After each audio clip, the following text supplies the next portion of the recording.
Pero ¿quién es el que se la tiene que quitar? ¿Cuándo? Diariamente. ¿Qué significa quitármela? Significa en la que cruz, mañana, en la cruz. cuando abro mis ojos y sé que la vieja naturaleza iba a operar de la siguiente manera porque estaba acostumbrada, yo digo, no, ahora no puedo. Ahora tengo que operar como Dios manda. Amén. ¿Se puede hacer eso? Sí. ¿Se puede o no se puede? Sí. O sea que ahora somos responsables entonces en el día del juicio por no hacer lo que debíamos hacer, ¿cierto? Porque el que sabe hacer lo que debe hacer y no lo hace, y el pecado trae como consecuencia la muerte, ¿cierto? Amén. Vamos, sigamos avanzando.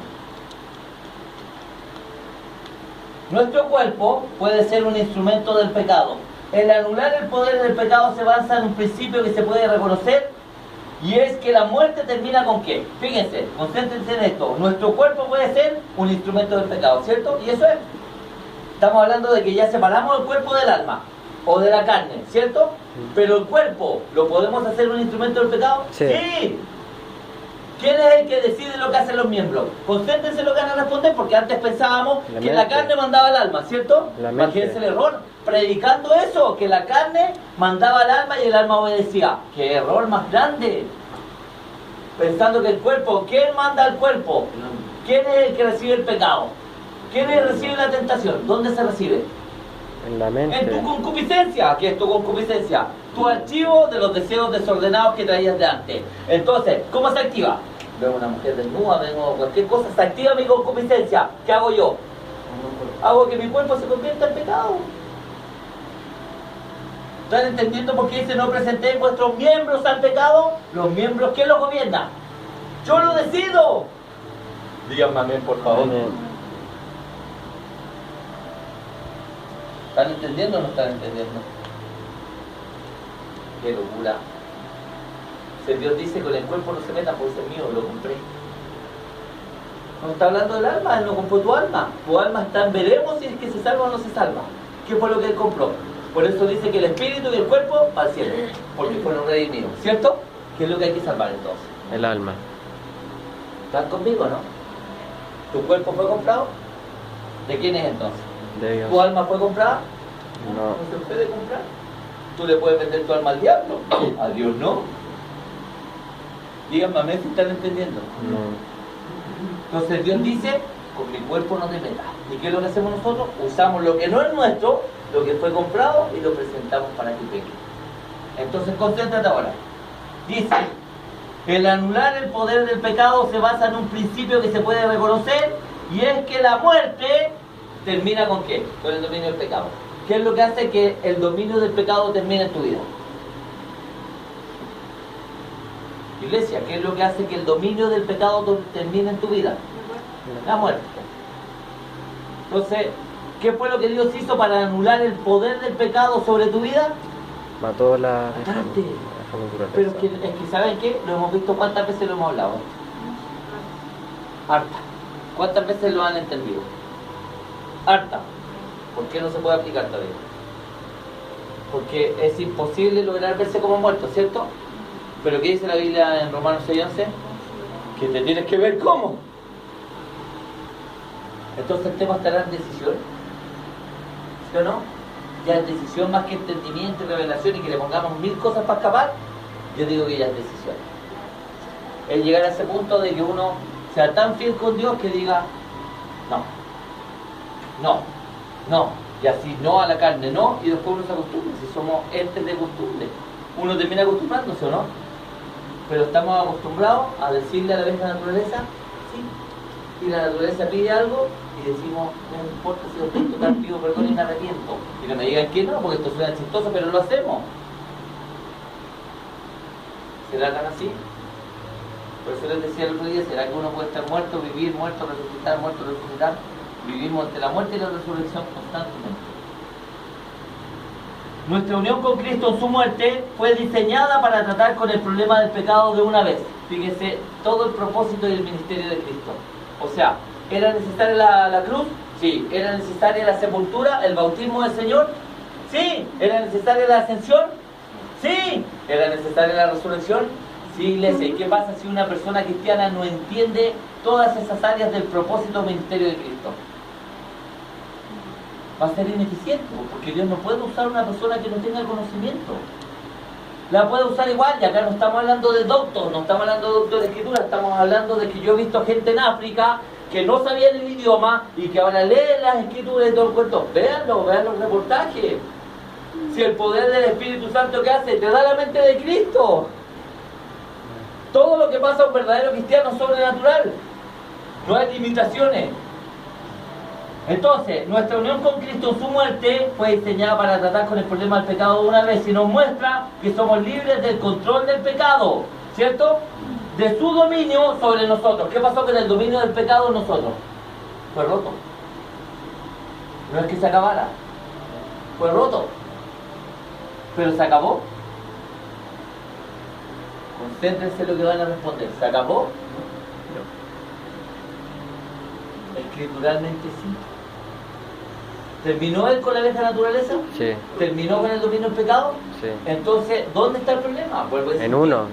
Iglesia, tenemos que llegar a ese entendimiento si es que queremos llegar a la evidencia del Evangelio. No existe otra manera. Entonces, ¿será que no creemos lo que Dios dice? ¿Será que nuestra mente nos engaña y nos dice imposible como Dios va a haber matado a mi hija naturaleza si está acá viva y yo la siento y todo el tema? ¿Sí o no? Esta revelación, ¿cómo se da? ¿Cómo se enseña esto? ¿Cómo se enseña? ¿Cómo le enseñamos esto a la gente? ¿Cómo le explicamos el plan y el propósito divino a la gente sin tratar de arreglarlo para que suene bonito? Porque eso es lo que hacemos finalmente. Porque nuestro mensaje para que la gente lo compre, lo adornamos para que sea bonito, porque si le decimos la verdad, no, pues nosotros pensamos que no lo van a comprar. Y esa es tu carne la que está pensando eso, porque el Espíritu Santo no necesita eso. El Espíritu Santo sabe quiénes son los predestinados. Él los convence. Y los convence diciéndoles la verdad, no la mentira. Por eso tenemos tanta iglesia falsa en estos momentos. El bautismo, que es símbolo de la muerte y resurrección del creyente, fíjense en el verso 3 y 4. ¿Alguien que me ayude, por favor? ¿O no sabéis que todos los que hemos sido bautizados en Cristo Jesús hemos sido bautizados en su muerte? Porque somos sepultados juntamente con Él para muerte por el bautismo, a fin de que como Cristo resucitó de los muertos por la gloria del Padre, así también nosotros andemos en vida nueva. ¿Qué usa el apóstol Pablo? ¿Qué usa el apóstol Pablo acá?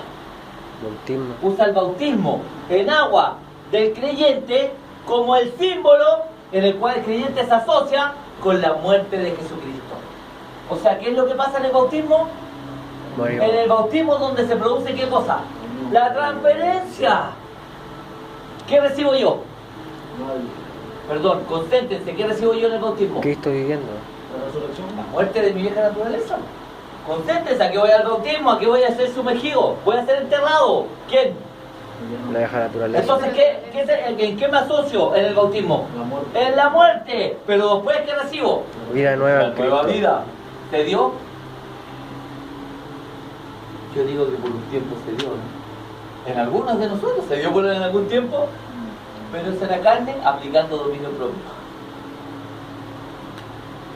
O no la supimos dejar en la cruz, ¿cierto? Porque este era un trabajo diario. Entonces en algún minuto apareció de nuevo el con la flecha, que tiene mucha paciencia, ¿cierto? Y empezó con los dardos. ¿Por qué ahí no? ¿Por qué? Porque faltaba el conocimiento.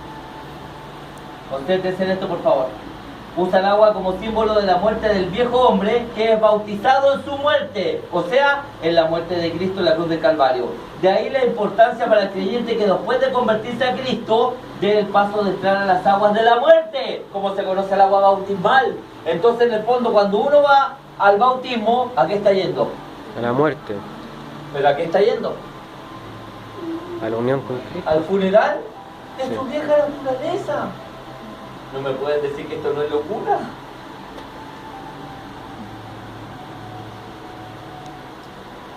¿Cuántos de nosotros debiésemos bautizarnos de nuevo?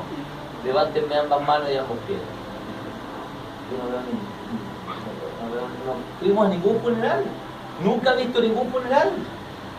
Debe haber gente que se bautice verdaderamente. Yo digo que sí.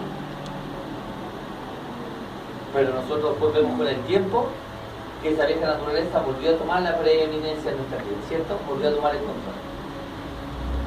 Por tanto, mediante el bautismo, el agua bautismal, concéntrense en esto por favor, no se me vayan. Es una ordenanza, el bautismo, porque con eso el creyente está testificando al entrar al agua. ¿Qué está testificando al entrar? ¿Que ha muerto a qué? La vieja naturaleza. Al pecado, de nuestro o al viejo deseo. hombre. ¿Y qué produce eso? Cuando el pecado sale de ti, ¿qué produce? ¿Entrar al cielo? Sí. ¿Con pecado se puede entrar? No. Po. Entonces, ¿por qué Marcos 16 dice, el que creyere, ¿en qué? En Cristo. En todo lo que hemos hablado. ¿Qué pasa si una persona entra al agua sin creer en esto? Nada, pues por eso dice el que creyere y fuera bautizado. Hay mucha gente que es bautizada, pero sin creer. Díganme amén, por favor. Amén. Entonces toda esa gente nueva que no se le explica el evangelio entran al agua sin creer.